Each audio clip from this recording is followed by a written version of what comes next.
Hope and Shadows, Chapter 10 Poison Most Foul by Stephen Little. My Little Pony and all associated characters are copyright by Hasbro. In the upstairs apartment of bonbons, sweets and treats, two mares lay out across their bed, sweating and panting heavily. "Oh, Bonnie, you really know how to make a mare feel young again," Lyra said, trying to catch her breath. "Good," she said, equally out of breath. "So, no more drama about turning 48? "I don't know," Lyra said, smiling seductively at her wife. "I may need a little more convincing. I guess I'll just have to remind you that your sweet flank isn't getting any older." Bonbon rolled over and started nibbling on her ear when they heard a loud knock at their front door. "Ignore it. Maybe they'll go away," the mint green unicorn whispered. The knock came again. "Oh, this is ridiculous.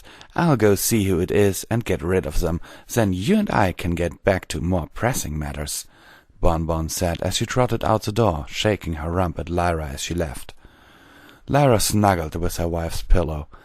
"I'm such a lucky, lucky mare," she thought to herself. The knock sounded again as Bonbon entered the business portion of her home. "Coming," she said as sweetly as she could, despite her irritation. Opening the door, she came face to face with two ponies she did not expect to see so early in the morning. "Princess Luna, Princess Twilight, what brings you here so early?" "My, aren't we being formal today?" Luna asked with a smirk. "Oh, sorry about that. We're not open yet, but please come in." The two alicorns followed the slightly plump earth pony to the upstairs apartment. Upon entering, she waved them over to the couch. "Make yourself at home. I'll be back in just a moment." The two princesses sat down as Bonbon galloped towards her bedroom. Not meaning to listen in, as they could hear everything in the back room. "Who was it at the door?" "Lyra, get up. Luna and Twilight are here." "What are they doing here so early?" "I have no idea." Bonbon gave out a loud squeak. "Lyra, what are you doing?" "I'm hungry, and your juicy flank is exactly what I'm hankering for." "But they'll hear us," Bonbon argued. "Let them." "Lyra, heartstrings, get your flank out of that bed this instant." "Fine." After a short while, both ponies joined Twilight and Luna in the front room. "Sorry, Lyra, we didn't mean to interrupt your breakfast," Twilight apologized with a smile. Both of the lovers blushed wildly. "Sorry about that. What brings you two around this morning?" Lyra asked. "It's about Tootsie, actually," Twilight stated. "Is she okay? My baby's not hurt, is she?" Bonbon asked frantically. No, nothing like that," Luna said. "It seems she's taken a liking to our son." "Dusk? Really? Are you sure?" Lyra asked. "From the way she looks at him, I'd say she's head over heels for him," Luna clarified. "Yes, I win!" Bonbon shouted. "Win? What do you win and why?" Luna inquired. "Oh, sorry.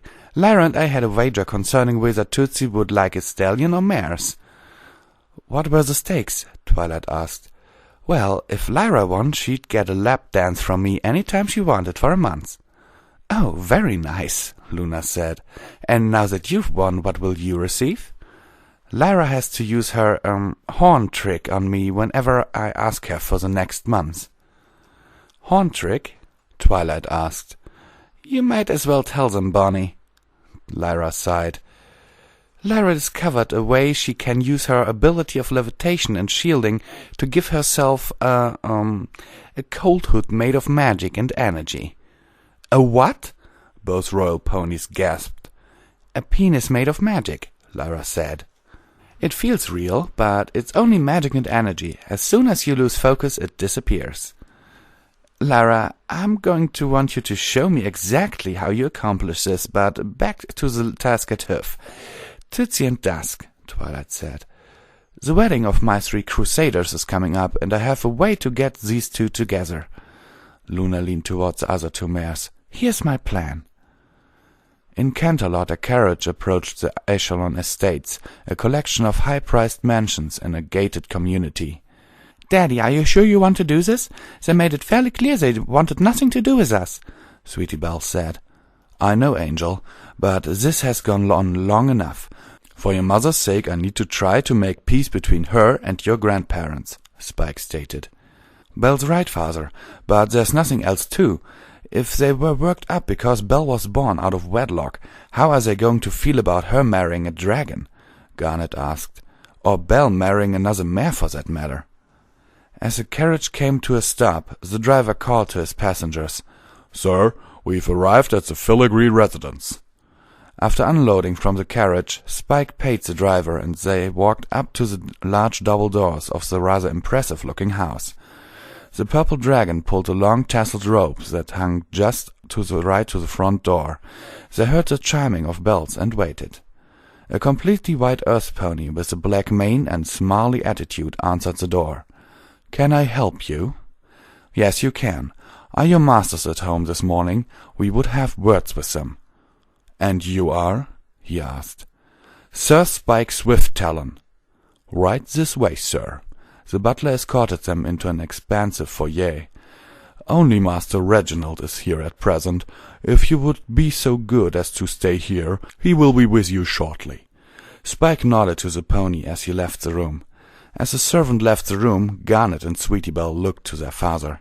"Daddy, in the 17 years you've had that title, this is the first time I have ever heard you use it. Why now?" "To be honest, Sweetie Belle, the pony across the sea seemed to respond to titles far better than common names. In this case my title got us in the door." Spike was cut off by the sound of hoofs quickly approaching the foyer. The unicorn that entered the room was pure white from horn to hoofs, with a vibrant blue mane and tail. His eyes were a similar color as his mane. On his flank was an image of a simple gold and diamond ring. The unicorn slowed his speed as he approached the trio. "Sir Swift-Talon, I am Reginald Filigree. It's so very good to make your acquaintance. If you and your entourage would follow me, I have a lovely morning tea set up in the conservatory." "Our carriage trip was quite tiring. Thank you for your generous offer," Spike said. They followed Reginald to his conservatory, and each sat at one of the provided places. The servant, whose name turned out to be Buttle, sped around, placing a small platter of cucumber and watercress sandwiches in front of Spike and each of the other ponies. Please help yourselves. You must be famished. We can talk after we've eaten," Reginald invited. The food was rather agreeable, especially to Spike, who had never tasted watercress before, but decided he liked it quite a bit. When they were finished, they sat around the table, drinking the tea amongst the many plants of their host's conservatory. "Sir Swift-Talon, please, just Spike will do," he said. "Indeed, and please, since we're not standing on formality, call me Reginald," he said, smiling. "Now, Spike, is it? I must admit that I do not recall having any acquaintances that had dealings with dragons, and since I do not know you personally, I can only assume that either you are a friend of my wife Deia, or you were sent here on behalf of some mutual acquaintance that I cannot for the life of me recall at the moment. What is it I can do for you?" "Well, I think the best course of action is to clear the air a bit," Spike said. "The first thing I'd like to say is that the reason you do not know me is because you and your wife did not attend my wedding with your daughter Rarity." Reginald was shocked. He sat there staring with his jaw hanging open. "My entourage, as you call them, are your grandchildren. The stallion to my right is Garnet, and I believe you're already acquainted with your granddaughter." Reginald turned, and for a long moment he studied the features of the white unicorn mare in front of him. "Sweetie Belle, can that really be you?" he asked. "The last time I saw you was when you and your wife kicked my mother out when she was only 15 and I was barely a week old," Sweetie Belle said, trying to hide the contempt in her voice. "What? I did no such thing. Rarity left with you to go live with my cousin Carlton and his wife Fran in Ponyville again," he informed them. "Again?" Garnet asked. "Yes, when she was only 7, she lived with them for a while over a year after her school caught fire. After she left with you, Sweetie Belle, I never heard from her again," Reginald said. "I've written so many letters, sent messengers, only to get nothing in return." "I've been getting the mail every day for the last 22 years, and I've never received a letter from you," Spike stated. "Did you ever try to go to Ponyville yourself, sir?" Garnet asked him. "Yes, more times than I can barely count, but every time I tried to get away, there would be some emergency at work, or Davinia would become quite ill. Please, you must understand, I thought that Rarity had written us out of her life. Had I known—" "How could you not know?" Sweetie Belle began to yell. "Mom's marriage to Daddy was the only thing ponies talked about for weeks. It was in all the papers. There was a live radio broadcast from the wedding. Princess Celestia herself was there, officiating the wedding because her sister Princess Luna was also getting married to our family's friend Twilight Sparkle." "When was this?" Reginald asked. "In 4 months it will have been exactly 18 years. Why?" Spike asked. "Please follow me." Reginald got up and walked through the house to his office. Reaching into a filing cabinet, he flipped through file until he found the one he was looking for, a light blue file folder. Flipping through it, he found a particular entry. "Here it is. I was admitted to the hospital around that time and stayed there for several weeks." "May I look at that, sir?" Garnet asked. Reginald gave the folder to him and sat back against his desk. "How is it that I knew nothing of this? It's true, we haven't gotten out much since we seem to be on every pony's blacklist these days, but to not know about a royal wedding? It's all so strange." "Not all that strange, sir. I believe I know what's going on here, but there are a few questions I need answered from your wife. Do you have any idea when she will return?" "She will be back later this morning. May I ask what is your profession, dear boy?" Without looking up from the folder he was reading, Garnet reached back into the black belt around his waist and pulled out a black clove case and hoofed it to Reginald. Opening it carefully, his eyes shined off a silver badge and the lettering emblazoned on its surface. "Upon the law protect the innocent, lead by example. Ponyville Sheriff's Office. Sheriff." "You're a law enforcement officer?" "That's what the badge says." "Garnet, be nice. Can't you see he's having a hard time with this? He's your grandfather, too," Spike chastised. "About that," Reginald said. "Were you adopted, Garnet, or did Rarity have another child before meeting Spike?" "No, Rarity is my mother and Spike is my father in every meaning of the word," Garnet clarified. "It's a long story," Spike said. "We seem to have some time before my wife returns. Please make yourself comfortable. I love a good story." Buttle was putting out lunch when Spike finished his tale. "That was some story. Garnet, I can see how jolly well proud Spike is of you, and I think any father would be proud to have you for a son. I know that I am proud to have you for a grandson. And you, Belle, are you still singing?" "No, I've retired from singing so that I can have a life again outside of the public eye. I've put this off too long. Scootaloo deserves better, and before you say anything, I don't really care if you or any other member of the so-called nobility approve of it or not." "Why? Because you're marrying another mare? Hardly. While I'll admit many ponies from the old nobility would scoff at the very idea, I for one have always been a bit of a romantic. If you love this Scootaloo, then who am I to stand in your way? This apple bloom you spoke of, Garnet, sounds intriguing. Does she work with you at the sheriff's office in Ponyville?" "No, she's recently been appointed to the captain of the Princess Luna and Princess Twilight's personal guards," Garnet informed him. "And Scoot and I are 2 of her lieutenants," Belle added. Every pony in the office heard the front door open and close as Buttle entered the room. "Master Reginald, Lady Davinia has returned." "Thank you, Buttle. Now maybe we can get to the bottom of this." Reginald and the others walked out into the central hall. "Davinia, we have guests today." Davinia was a white unicorn with a royal purple mane and a cutie mark depicting of a painter's palette board. She did not recognize the 2 younger ponies, but the dragon. She knew exactly who the dragon was. "You! Get out of my house, you despicable creature!" "Davinia, these are my guests. Do you know who this is?" "Yes, I know who it is. Let me guess, Rarity has run out of bits and has come crawling back?" Davinia asked. "Between her work and Sweetie Belle's savings, we have more money than you," Spike responded.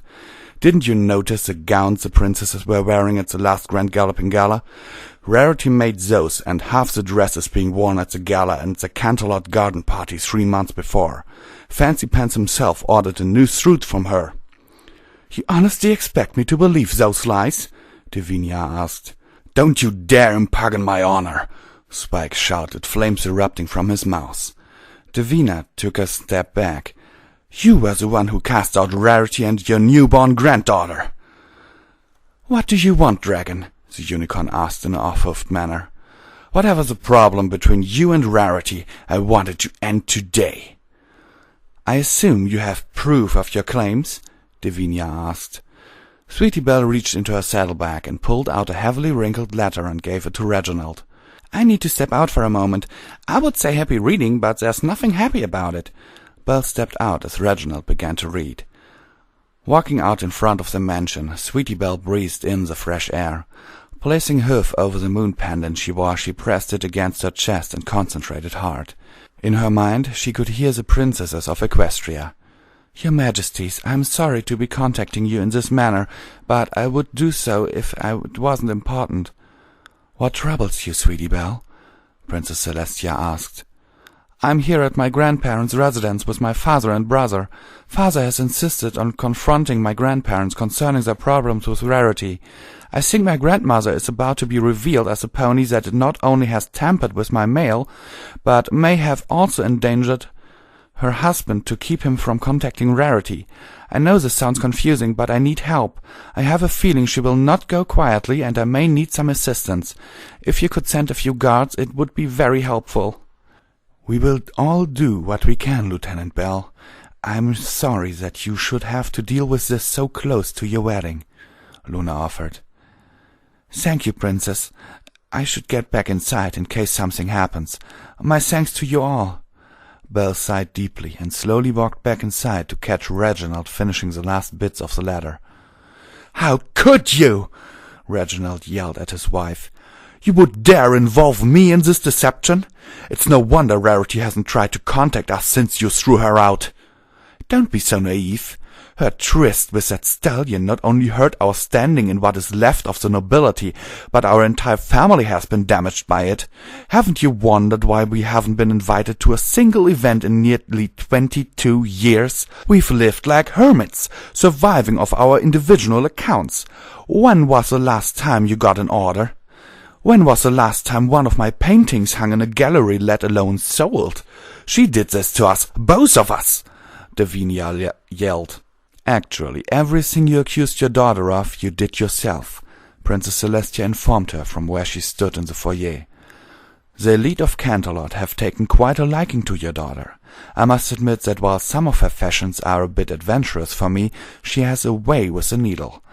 I have stayed out of it until now, but those ponies like Fancy Pants have officially blacklisted both of you from any social gathering in Canterlot because of how you've treated your daughter. That can't be true. What about your letters, Reginald? Have you received a response to any of them in these 30 years? Davinia asked in a panic. Of course he wouldn't, Luna said, walking into the mansion, with Twilight by her side. We've checked with the postmaster as you asked, sister. They caught a mare by the name of Fleetwing destroying mail 6 days ago. Some of it hadn't been burned yet. Here is one of the letters, she said, giving the correspondence to Reginald. I wrote this 2 weeks ago. Have you been doing this the whole time? Having a Pegasus intercept my letters to our daughter and then burning them? What was I supposed to do? If it got out that you were still in contact with her, it would have made our situation worse. We had to cut all our ties to her. I tried to tell you, but you wouldn't listen, Davinia shouted. There's only one other thing to address, and that is Reginald's 3-month stay in the hospital during all the hubbub concerning the royal wedding. Princess Twilight, could you take a look at this and give me your learned opinion? Twilight looked over his shoulder at the folder, specifically at the blood test results, listing the chemicals named for the impurges found in the blood. Arsenic sulfide? She asked, a little confused. You don't suppose it could be orpiment, do you? The sheriff asked. Yes, if enough of this was mixed into his food, it could very well give concentrations in this level. Look here, it says there was also high levels of zinc, which is a common white pigment instead of lead. Twilight explained further. That's what I thought. Davinia, if we went to your art studio, should we find any white or pigment paint, or did you use it all to poison your husband?" Garnet asked. "That's preposterous! Any number of painters could be using those paints." "That's certainly true, but because of the poisonous properties of the paint it's all but banned, and those ponies who can legally order it are tracked. I wonder just how many more use the paint. It's no wonder the doctors overlooked the obvious cause of Regine, grandfather's illness." "Guards, seize her!" Celestia called out. 2 guards came in from their posts outside the mansion and stood on either side of Davinia. "What's the meaning of this? You have no proof that I tried to poison him." "You're correct," Garnet said. "But you have to admit you're tampering with the mail, and that carries a 2-year prison term, and while you cool your hooves in the cell, we'll have the opportunity to discern if the paint that poisoned my grandfather came from your supplies or not." The guards led her off. "Grandfather, you will need to decide what to do now. She can be held without bail for 2 weeks, but then she will go to trial. If we find evidence that she did poison you, you will have to decide whether you want to press charges. Until then, would you like to visit with us in Ponyville until the wedding? I'm sure Mother would love to see you again." Reginald realized that Garnet was referring to him as grandfather now, and it brought him no end of joy. "Yes, I'd like that very much. All right, every pony, gather around me. I've been meaning to spend some time with my niece after recent events." "Join us, Buttle. You could use a break too," Reginald said. "Yes, sir, as you wish," the butler said, smiling. Celestia spread her wings, and the group of ponies and 1 dragon vanished from the mansion. In the background, 2 of Celestia's guards were carefully to lock all the doors and windows before leaving. The small group of ponies and 1 dragon appeared in what used to be the main reading area of the Pony&Wolf library. "What was that?" Reginald asked in shock. "My apologies," Celestia said. "Teleportation can be a little disorienting for first-timers." "Teleportation?" he asked. "Where are we?" Spike walked the aged pony to the front door and opened it for him. "Reginald Filigree, welcome to Ponyville."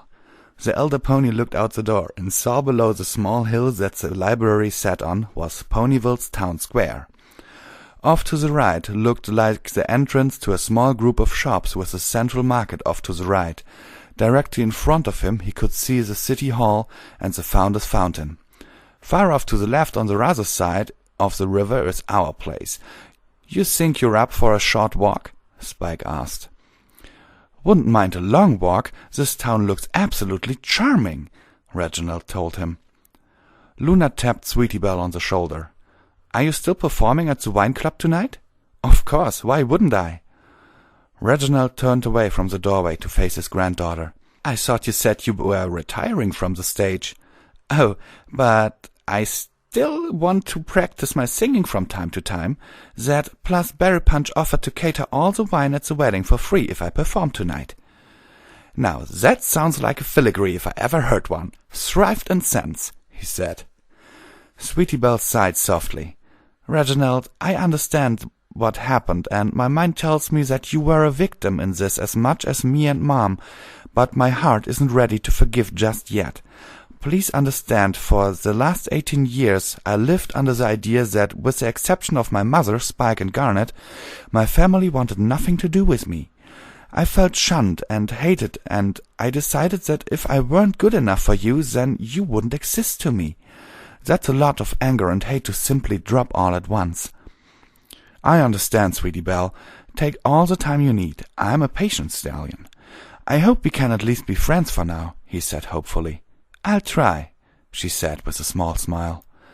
Princess Luna smiled at the scene paled out before her when she remembered her plan. "Belle, the reason I asked you if you were still performing was because Dusk and Tootsie may be in attendance, and I was wondering if I could go over your song selections." "Playing matchmaker again?" Sweetie Belle giggled. "Sure thing, Princess.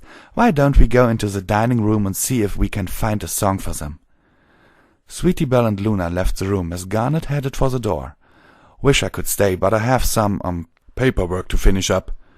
"You're a terrible liar, son, but whatever you're up to, I trust that no harm will come of it." Alright, I'll see you later tonight. If I don't come in for fitting, Mother will kill us both, he said, smiling. The dragon and the elder pony stood there watching Garnet gallop off into the distance. I suppose I should get over to the boutique. Rarity's going to absolutely flip when she sees you, or flip out. It's hard to say, really, one or the other, or possibly both. Do you really think it will go that badly for me, old boy? Hard to say. Rarity is a pregnant mare. It's hard to judge their emotional state. Yes, I do seem to remember something like that when she was carrying Sweetie Belle. Well, there's nothing for it. Forwards above and that all. I'm fairly excited to see my Rarity after all these years. Davinia hated how much attention I lavished on her, but now if she'll accept me, I'm going to be abso-blooming-lutely spoil her rotten, Reginald stated resolutely. Lead on, my good dragon. Come, Bottle, we'll get settled, and then you can get started your vacation.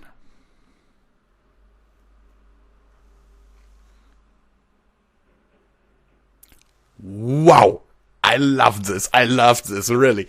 The second I read this part where Reginald Filigree was totally oblivious to the fact that all his mail did not arrive, that there was no contact between him or his daughter for 30 years. Oh my God. At that moment, it became perfectly clear to me, oh my God, the mother was behind it. It was all the mother. Oh my God. Really, I loved this chapter, especially when the three princesses came into it. Oh my God, I was like, I loved it.